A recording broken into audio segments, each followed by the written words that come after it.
Program Dare to Lead dianjurkan dengan objektif utama bertujuan untuk meningkatkan kemahiran interpersonal, meningkatkan keyakinan diri dan memantapkan kemahiran kepimpinan pemimpinan sebaya. Melalui penyertaan dalam Dare to Lead, PRS telah menunjukkan peningkatan kemahiran interpersonal, mampu berinteraksi dengan baik dalam menjalankan tugasan sebagai pemimpin di sekolah, meningkatkan keyakinan diri untuk bercakap di khalayak ramai, dan PRS makin berani dan dapat mengendalikan aktiviti dengan baik dan terancang. Objektif utama pelaksanaan program ini ialah yang pertama, meningkatkan kemahiran interpersonal untuk memantapkan kepimpinan murid. Yang kedua, meningkatkan keyakinan diri PRS melalui pengucapan awam.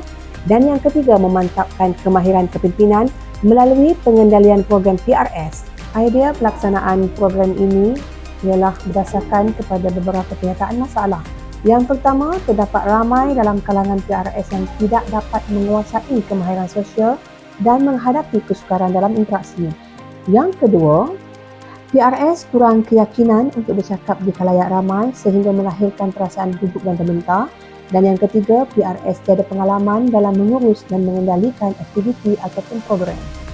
Metodologi yang digunakan untuk melancarkan program Dare to Lead yang pertama ialah memberi tugasan. GBK memberi tugasan kepada PRS untuk mencari bahan program Dare to Lead sebelum mengendalikan slot perkongsian melalui banyak sumber termasuklah temu bual. Selain dapatan daripada bahan bercetak untuk meningkatkan kemahiran interpersonal PRS. Metodologi yang kedua ialah melalui pembentangan. GBK memberi peluang kepada PRS untuk membuat pembentangan dan juga perkongsian melalui program Dare to Lead secara berjadual. Hal ini untuk meningkatkan keyakinan diri untuk bercakap di hadapan khalayak ramai. Metodologi yang terakhir bagi melancarkan program ini adalah kursus berterusan.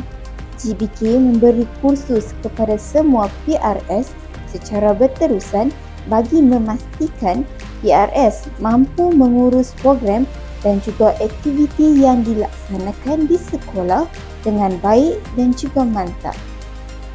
Program Dare to Lead telah memberi impak yang sangat besar kepada PRS iaitu dapat meningkatkan kemahiran interpersonal PRS dan juga mereka mampu berinteraksi dengan baik dalam menjalankan tugasan sebagai pemimpin di sekolah. Program Dare to Lead ini mampu meningkatkan kemahiran interpersonal dalam diri saya dan saya juga mampu berinteraksi dengan baik di khalayak ramai sebagai pemimpin sekolah. Contohnya, saya naib pengerusi PRS dan saya kena handle program-program di sekolah. Ini juga saya kena berinteraksi dengan baik di khalayak ramai. Tambahan pula, saya diberi kepercayaan oleh cikgu untuk mewakili sekolah memasuki pertandingan syarahan simposium kerjaya peringkat negeri Kedah pada tahun lepas. Pada awal-awalnya saya tak percaya dan saya terkejut kerana cikgu pilih saya sebab saya tak pernah masuk apa-apa pertandingan pun dekat sekolah. Tapi cikgu memberi kepercayaan dan meyakinkan diri saya bahawa saya boleh buat. Dan pada akhirnya saya buat yang terbaik dan saya dapat naib Johan. Saya berasa terkejut dan gembiralah apabila nama saya diumumkan sebagai naib Johan tu. Lepas tu ini bukti dia bahawa saya dapat berinteraksi dengan baik di khalayak ramai. Impak daripada program ini juga dapat meningkatkan keyakinan diri PRS untuk bercakap di khalayak ramai, terutamanya kepada PRS yang menyertai program ini buat pertama kali. Mereka juga mampu berkomunikasi dengan baik sama ada dengan rakan PRS, rakan-rakan lain dan juga guru-guru serta staf yang berkhidmat di sekolah. Program Dare to Lead ini telah memberi impak kepada diri saya dalam meningkatkan keyakinan diri untuk bercakap di khalayak ramai. Tapi sebelum saya melakukan program ini, saya rasa gemetar dan takut dengan pandangan orang sekeliling. Tapi selepas saya telah melaksanakan program ini, saya rasa gembira kerana dapat melaksanakan program ini dengan jayanya. Lepas tu, saya rasa saya boleh untuk bercakap di depan khalayak ramai walaupun ini pertama kali saya lakukan program ini. pertama kali saya buat program ni untuk bercakap depan orang ramai. Program Dare to Lead ini juga memberi impak kepada PRS untuk mengurus dan mengendalikan aktiviti yang dilaksanakan di sekolah dengan baik dan terancang. Pengendalian pengurusan program yang dilaksanakan juga dapat berlangsung secara sistematik dan berkesan. Sistematik dan berkesan. Sebagai contohnya, saya sebagai ketua PRS, cikgu telah menaruhkan harapan yang tinggi dan tanggungjawab yang tinggi kepada saya.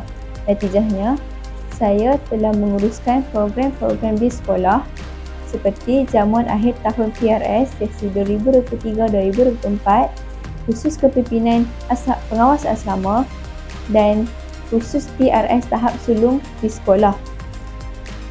Kesimpulannya, saya yakin dengan adanya program Dare to Lead ini, saya dapat menguruskan dan mengendalikan program dengan lebih sistematik dan terancang.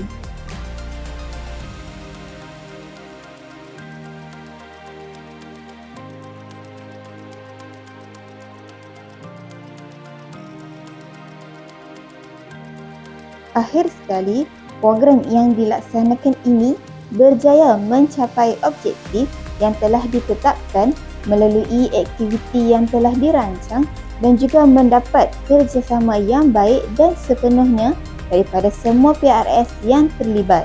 Pelaksanaan program ini juga memberi impak yang sangat positif dan memberangsangkan dalam karangan